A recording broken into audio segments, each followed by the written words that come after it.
Masab tag monger బస్తీ నాలాలో భారీ వర్షానికి వచ్చిన వరద నీటిలో మామాలులు రాము అర్జున్ అనే ఇద్దరు వ్యక్తులు గల్లంతయ్యారు. అయితే మంగర్ బస్తీలో హైడ్రా కమిషనర్ రంగనాథ్ అలాగే హైదరాబాద్ కలెక్టర్ హరిచందన్ ఇవాళ పర్యటించారు.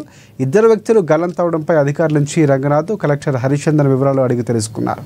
హైదరాబాద్లో చాలా ప్రాంతాల్లో నాలాలు కబ్జా అయ్యాయని హైడ్రా కమిషనర్ రంగనాథ్ తెలిపారు.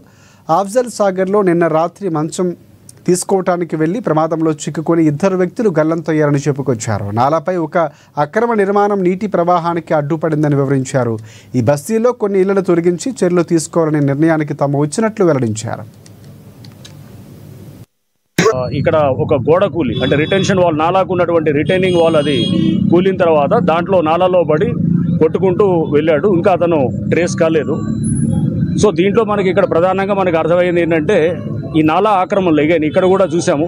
పొద్దున ఎట్లా అయితే కనుక మేము 1 గంట క్రితము ఇక్కడ మన ఆసిఫ్ నగర్లో అక్కడ అఫ్జల్ సాగర్లో కూడా చూసాం. ఈ అన్ని చోట్ల కూడా మనకి ఈ ఆక్రమణలు, నాలా ఆక్రమణల వల్లే ఇక్కడ ప్రధానంగా సమస్య. దీంట్లో నష్టపోయేది కూడా ఎక్కువ మంది పేదవాళ్లే. ఇప్పుడు ఈ 3-4 కూడా ఎవరైతే కొట్టుకుపోయారో వాళ్ళంతా కూడా పేద వర్గాలకు చెందిన వాళ్ళే ఉన్నారు.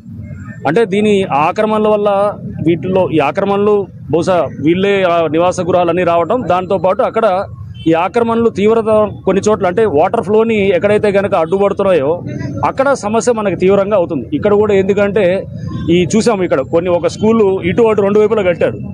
మధ్యలో నాలా మీద చిన్న బ్రిడ్జ్ లాగా వేశారు. ఆ బ్రిడ్జ్ లాగా వేయటంతో ఏమైంది, అట్లా చాలా ప్రాంతాల్లో ఫ్లాట్స్ కూడా వెళ్ళాయి. అది దాని మీద కవర్ వేసినారు. కవర్ వేయటం వల్ల అక్కడ నీళ్లు ఫ్లో అనేది రెస్ట్రిక్ట్ అయిపోతున్నది. అంటే దాదాపు 6 అడుగులు